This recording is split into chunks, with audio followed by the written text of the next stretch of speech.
can we have a little chakra Talkra? Yeah, Chakra. So a lot of people throw around the term chakras, but I don't think a lot of people actually understand what that means. It's basically a way to describe different energy centers within the human body or the human experience. So, there's root, sacred, solar, heart, throat, third eye, and crown. And it's color coordinated red, orange, yellow, green, blue, indigo, violet, because when you're kind of working on all these aspects of yourself, that is an enlightened being. You don't tell someone, I am enlightened. You see someone and you're like, wow, that person's a really great example of themselves, and it's inspiring to you to be the best version of yourself. So the root chakra, the red, correlates to our vessel, our body. So when you talk about it, which by the way, it's the reverse of the 7 deadly sins. So like the idea of the 7 deadly sins, those are the chakra blockers, all right? So the root chakra is your body, taking care of your vessel, proper rest. Oh wait, Pancho says boom shakalaka. Boom shakalaka. Yeah, Pancho knows. So the root chakra is your body, taking care of your vessel, trying to get proper rest, proper hydration, trying to avoid alcohol, illicit substances, things that are bad for you, the bad food, all the things that are really kind of like bad for your body. Okay, so taking care of your vessel, that's your root chakra.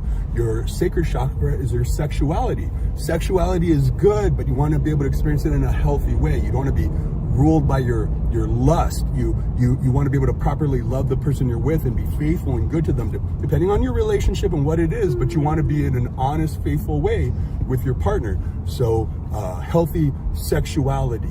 Your solar chakra, so okay, and red is root, sacred is orange, yellow is your solar chakra. Your gut, it means 2 things.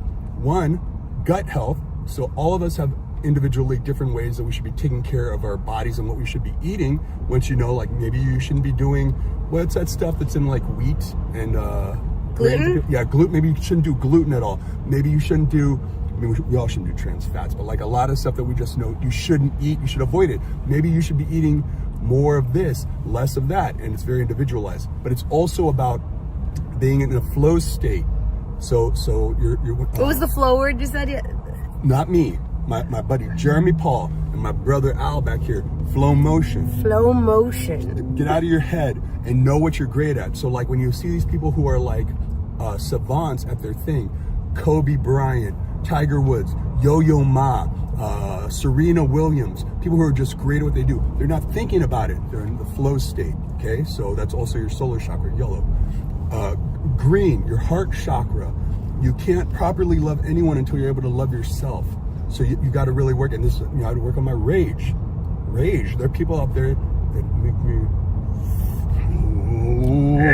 yeah, so you and all these people, when you're like, let's say there's the trolls out there, they're so sad, they're so angry and unhappy with the world and themselves and their circumstances and things. They can't help but shit on everybody else. Excuse my language. They can't help but to put more negativity onto the world because they're fully blocked in their heart chakra, that energy. Okay, so it's important to work on ourselves so we can properly love others. Throat chakra, being impeccable with your word, being able to listen more than you talk.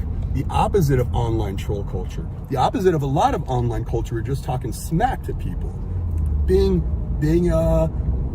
only speaking when you can improve upon the silence. Knowing when to listen. Oh wait, I like that a lot. Say that again.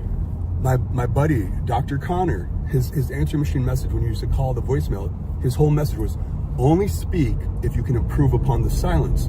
So I would call and leave silent messages.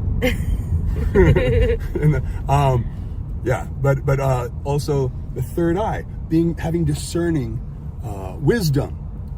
Just because someone is older doesn't mean that they're smarter.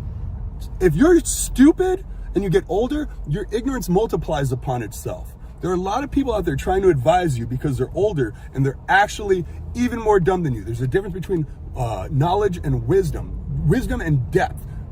If you are not a deep person, you're shallow, more time is just going to make you more ignorant, okay? And Googling it is just going to give you more op-eds online to further entrench you in what you want to believe. And then lastly, the crown chakra, which is your relation to the universe, the bigger picture, not just the solar system, but everything. So there are all these things we're all working on, regardless of our circumstances and situations. And we can always improve in all these places until we die. So the idea of this sound bath is we're here to cleanse our chakras and realign ourselves in a peaceful state. So hopefully if you get to stay with us for the sound bath, just try to relax, get yourself comfortable, close your eyes, follow your breath, cool in through the nose, warm out through the mouth, and just try to be at peace. And when the thoughts come, let them come and go and release, and just be in the moment as we're all experiencing these sounds together. And it should be very healing in the vibrations and the harmonics of it. Thank you for coming to my TED Talk.